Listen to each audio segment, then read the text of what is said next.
Aloha! This is lesson 261 from A Course in Miracles with Hope Johnson. God is my refuge and security. I will identify with what I think is refuge and security. I will behold myself where I perceive my strength and think I live within the citadel where I am safe and cannot be attacked. Let me today seek not security in danger, nor attempt to find my peace in murderous attack. I live in God. In Him I find my refuge and my strength. In Him is my identity. In Him is everlasting peace. And only there will I remember who I really am. Let me not seek for idols. I would come, my Father, home to you today. I choose to be as you created me and find the Son whom you created as myself. And that concludes the lesson. So, God is my refuge and security. Okay, this is refuge beyond form. So normally, the common person, the common mind is looking for refuge somewhere in the world, looking for some kind of financial gain or the perfect relationship. You know, I noticed in my experience where I was having romantic longing for someone, that the longing itself was an indication that I was seeking safety from another body, as if that body was behaving a certain way toward me, all of a sudden I would feel safe. And that was the whole story that was being projected. And it's like, you know, you guys, I know this shit. And still, that's the subconscious mind. That's why we continue to practice. That's why we don't go, oh, okay, I got it. Now I'm just going to fucking rest on that. And, you know, I see some people like looking at me and looking at other people that keep on practicing A Course in Miracles. Like, aren't you ever going to get over it? No, I'm not. Because it always brings me back to the truth. It keeps bringing me back to the truth. I can't be lost for long, because it's like, oh, wait a second. I thought that romantic longing was love. And now I realize it's ego attachment. Oh, and I decide where I put my romantic feelings. I choose my feelings. So once I was sincere about, I want to be released from these feelings, they're gone. That's why we practice. And, you know, it talks about in the Course, don't rest until the whole world has been resolved in your sight, because it's going to keep on coming back. It's projected from an unconscious mind. Look, you got a pain body. No matter how much block therapy you do, if you do block therapy like I do, or any kind of compression therapy, look, the pain is never gone. It's never gone. I mean, I walk around all buoyant and free, but I'm not able to find pain anytime I take a wooden block and go somewhere looking for it, right? So this is refuge beyond form. So asking within, like, what structures, people, achievements do I treat as my fortress?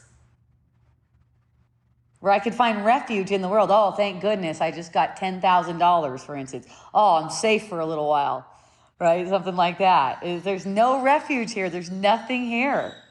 So each refuge that we assume is built on temporary forms, always vulnerable. It's always vulnerable to change. And change, when those forms change, it makes us feel attacked. Okay? So feel into this. You know, it says in this lesson, in God alone is my unchanging security. This is what saves you from all things that you would put your security in the world. You know, you would invest in things in the world, people, relationships, career, recognition, anything in the world. When you know that God is your only security, and unchanging. It doesn't change, see? Even if you have like this pure devotion, let's say you have this pure devotion of a person, they're projecting a body. Bodies pass away. Everything changes. There's nothing there. So basically what we're perceiving here is like this electrical charge being manifest as bodies running around. right? But it's pure consciousness that underlies this thing, and that pure consciousness is God's love for you. That's where you can rest. That's where you can chill. You might call it your own awareness, right? Because, consciousness itself, when you look at the word consciousness, you got to be conscious of something. That's really the first degree of separation. So it's like in the pure consciousness is just aware of awareness. It's conscious of awareness, let's say. Instead of looking at other objects as what will save it, it looks back to itself. When consciousness looks back to itself. And in this dream, you are as consciousness. Consciousness is still an illusion. In this dream, you are as consciousness. You're dealing with all these thoughts. So when you direct your thoughts back to the truth, awareness is the truth of who you are. That's basically God. Then you know your safety, and then you can say no to things that are not worthy of you. And say no to things that aren't. And when I say that, things that don't lead to happiness. See, like in my example, romantic longing leads to pain every single time, right? Doesn't lead to happiness. But let's say if you're romantic with someone, this has not happened to me yet. It's not like it hasn't been purified. My mind hasn't been purified that much where I could have a romantic attraction to someone without longing. So I'm open to it, definitely open to it, but I'm not going to put my romantic feelings on anyone where it's not leading to happiness. It's not mutual. There's not reciprocity. It's like once you go through it and recognize what it is, you don't have to do it again. That's what's lovely. You don't have to do that again. So it says, let me not seek for idols. Idols are substitutes for God, right? They're substitutes for what in Codex terms it called source coherence. Source coherence is just awareness of your oneness in God. So these idols in the world, and there's a particular thing or energy that you're worshiping, that's showing you that's a pattern in the mind that's trying to avoid surrender to what's actually true. That's what an idol is, trying to help you avoid surrender to what's true about you, the source that loves you so much. So you can ask yourself, what emotional or mental idols do I hold as my protection? For me, it's been money a lot of times. Like I'll start to feel an anxious feeling and then look to, well, is there money coming? And, it's just through watching that issue has been resolved too. Just through watching, that's my pattern. There's an anxious feeling, and then I'm looking for where's money that's coming. And there is no money, really. And you're resting in the source. There's just pure abundance. You know your abundance. So it's actually whatever we're looking at that seems to be our protection, it's actually what's imprisoning us. That's the thing that's imprisoning us. So returning to stillness. It's like, how do you return to stillness? It's like noticing that you're the observer of all of these things and you're one with your source. And sincerely asking to be released. When you're sincerely, that's the prayer. It says in A Course in Miracles, the only real prayer is, Lord, heal my mind. When you're sincerely asking to be released from these things that you thought would give you protection, then you can feel into and you can have the visceral experience of being loved and comforted and in safety, unchanging safety in your source. So here's something you just kind of like breathe into and recognize. It's like, I live in God. I rest as awareness. I find my refuge and my strength in God. Right? And at first, you might not be very sincere about that. Some people tell me they're practicing A Course in Miracles and they're just not feeling it.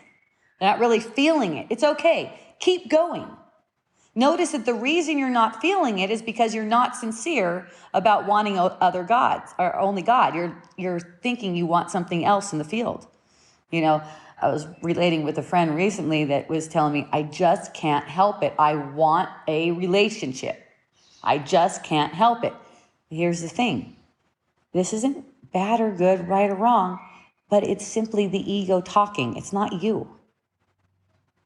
So to keep looking at it like that, keep looking at it from this perspective, that is the ego talking. That is not me. I don't talk like that. You guys, we don't talk like that. We are as God created us. The ego's talking and we're listening. We're not talking, we're listening and believing in it. Don't believe it. Feel it. Feel what that feels like to fucking belong like that. Don't believe it. That's not you. So I got caught up for a little while believing that this was love. Right? And I'm not saying it's not all coming from love. It is, but in ACIM terms, it's a call for love. In Codex terms, it's incoherence. So it needs, and the call for love was answered by myself. I'm the one who answered my own call for love when I saw that, oh, that's the ego. I want to be released from that right now, as soon as possible. And I was. So it says, in him is my identity. So identity sourced in form is subject to this vulnerability and attack. And not only just subject to it, it's guaranteed it's going that way. Any identity in form. In him is my identity. Identity sourced in the field. Okay?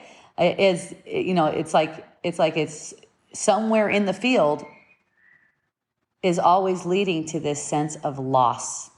It's just a projection. It's passing away. So it's like, who am I when I remove all these roles and images and achievements? Just like, let yourself see who you are with all of that stuff removed. You don't need anything.